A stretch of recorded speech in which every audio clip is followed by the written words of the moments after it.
Welcome to Access Anime. I'm Henshin Ikeda, and today I'll be doing a review and walkthrough of One Piece episode 568. Now, last episode I was expecting more. This episode definitely delivered. I'll save my rating and my majority of my comments to the end of this clip, but let's jump right in. Now, last episode we see Shirahoshi wanting to save Luffy, and she accidentally calls out to the Sea Kings. They save the Noah, and Luffy defeats Hordy, but he's collapsed in the process and is heavily bleeding. So we see the Sea Kings now saving Noah. Now, this opening episode, we see the Sea Kings telling Shirahoshi, I guess the Noah was designed for the Sea Kings to pull it, or some along those lines, I guess. And we also hear them say, every so many years, our queen is born in a form of a mermaid. So apparently Shirahoshi, which is the princess of Fisherman Island, is also the queen of these Sea Kings. So that's kind of interesting. We also notice the guards in the bubble complex. This is kind of a little scratch on the head. It's a little confusing, but they comment on the loudspeaker saying the Sea Kings came to protect the Noah from getting destroyed by Luffy. I think that was a little misinterpretation because Luffy had good intentions. He was defeating Hordy, and in order to do that, he had to destroy part of the Noah so it wouldn't crash into Fisherman Island. And Shirahoshi, she called out to the Sea Kings by accident. You know, they came, and they weren't really trying to defeat Luffy. They were actually just trying to save the Noah in general from crashing to Fisherman Island. Again, I didn't really understand that conversation. I think the guards were a little confused. Now we're also taken back to King Neptune. He says the words, "It's awake now." The power that could destroy the world. I believe he's talking about the power that's in Shirahoshi.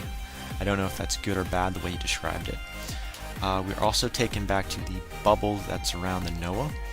Apparently it's being sucked into the Fisherman Island, so it's kind of, I guess it's a problem that's already been solved now. So the Noah is completely stopped now, and it's being transported down by the Sea Kings. And that bubble again that was around the Noah is being combined into the Fisherman Island. Now we also see a small cutscene. Now this is the most important part, I believe, the second most important part. Well, no, actually the third most important part in this review. Probably the second most important part. But let me describe it because I don't want to get behind in this review and walkthrough. You hear one of the Sea Kings mention they thought they heard Luffy, like they thought Luffy could hear their voices, and another Sea King disagrees. But again, like I said in my last review and walkthrough, Luffy definitely heard something. And the other Sea King said, well, this has only happened one other time. And they do a flashback to Gold D. Roger. He could also hear the Sea Kings. So now you see a comparison. Gold D. Rogers, Monkey D. Luffy. I love those kind of comparisons. Let's see. They drop off the Noah onto the Fisherman Island, the Sea Kings, and before leaving, they make a little, I guess, they describe how the boat's probably going to need to be fixed for a certain time. So apparently the Noah is going to be used for something in the near future, but we don't know for what. Sorry about that little pause there, but it was like stirring inside me, and I had to say it. Like, what is the Noah going to be used for in the future? I mean, we all know the little bedtime story about, Noah and the Ark, how the boat transported one of each animal and so on and forth, but this is, the anime interpretation is something probably different, and it's already been used once because it's aged. But again, we don't know what it's going to be used for, just that it's heavily damaged and it needs to be repaired. Now, the guards find, this is kind of interesting in the next scene, some of the guards, they find the mermaids that were being kidnapped. Now, this is why the Straw Hat crew was being framed, I guess, for, they were being accused of kidnapping the mermaids. And I guess Neptune, the prince, all three of those princes are saying, well, we need to tell everyone the truth that the Straw Hat crew did not kidnap these mermaids. So that's what they're doing right now. So Neptune is now trying to clear the Straw Hat crew of this the injustice that actually happened on the island that took place. So that was kind of interesting. I wasn't expecting that from them.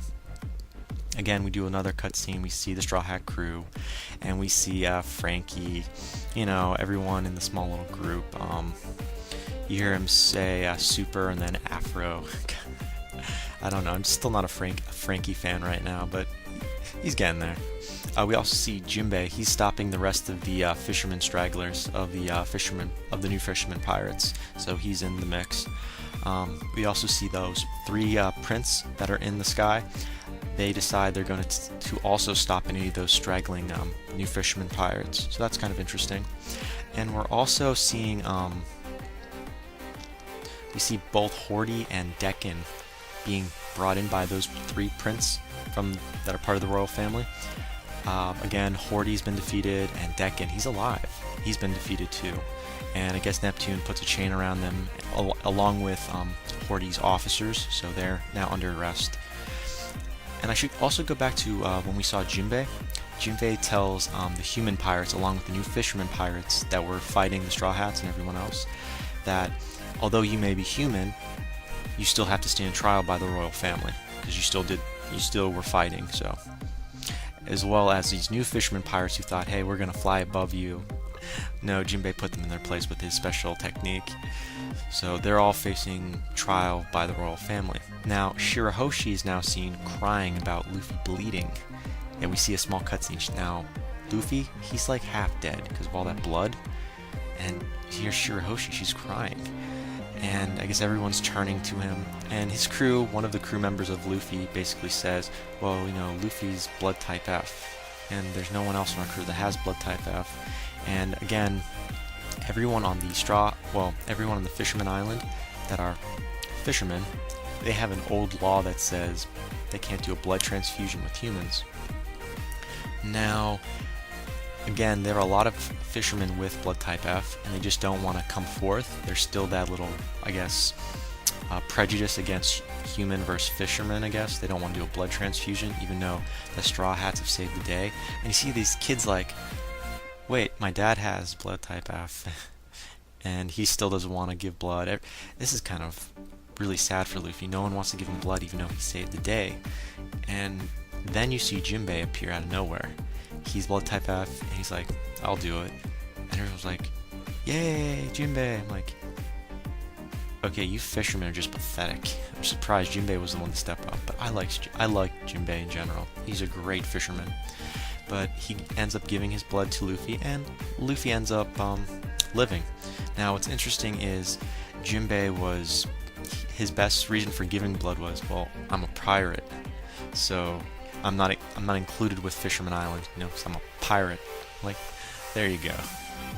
That definitely makes sense. So he definitely stepped up. Now, when Luffy awakes, he always is smiling, and this is the first time I actually can say I enjoy seeing his smile. This was well overdue, because this battle, his fight with Hordy, and, well, the rest of those fisherman pirates, was well worth seeing.